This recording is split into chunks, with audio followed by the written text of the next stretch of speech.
So, ayan guys, magluluto tayo ngayon ng sigarilyas guys sa adoboy natin. Bali, hiniwa ko lang siya guys ng ganyan kaliliit. So, ayan. Ito ang ating ulam for today's video guys, ang adobong sigarilyas. So, ayan, para sa kusina. So, ayan guys, nagisa lang ko ng konting baboy dito na laman.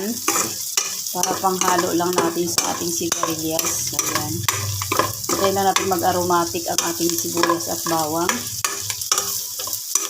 Saka natin ilagay ang ating sigarilyas. So, ayan guys, pwede na natin ilagay ang ating sigarilyas. Ayan. Magulay-gulay muna tayo ngayon kasi halos 2 linggo rin akong nagkasakit guys. Pasensya na kayo, hindi ako nakapag-vlog ng ilang araw dahil gawa ng nagkasakit ako. So, ayan. Halo-haloin lang natin. Mag-combine ng mga ingredients. Ayan.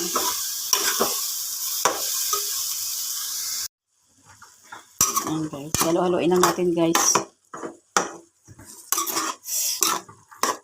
Pagka natin mamaya-maya to guys kapag luto na yung ating sigarilyas, saka lagyan natin ng kalamansi guys.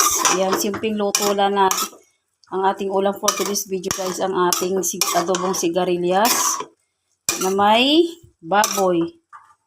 So, ayan guys, ang ating sigarilyas. So, ayan. Ang ating gulay. Nakita ko kanina guys sa palengke. Ang mahal ng kilo, 180. Ayan, ang isang daan ko. So, ayan lang. Kaunti lang talaga. Mahal pang sigarilyas eh. So, ayan guys, ang ating sigarilyas. Balik natin guys maya-maya kapag malambot na itong ating gulay. Tingnan natin kung luto na yung ating sigarilyas. Ayan. Luto na siya. Lagay na natin yung kalamansi. So, ayan guys, maglagay lang tayo ng kalamansi juice. So, ayan, lagyan natin kalamansi guys. Para may kaunting asin. Ayan. So, ayan guys, luto na ang ating adobong sigarilyas. Ayan, pwede natin patayin yung ating kalan. Ayan. Ayan siya guys, luto na.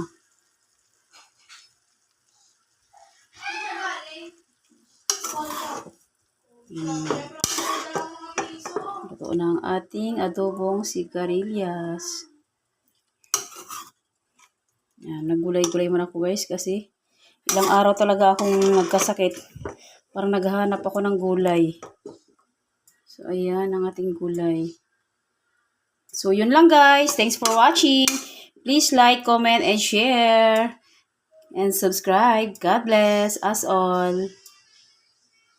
Bye!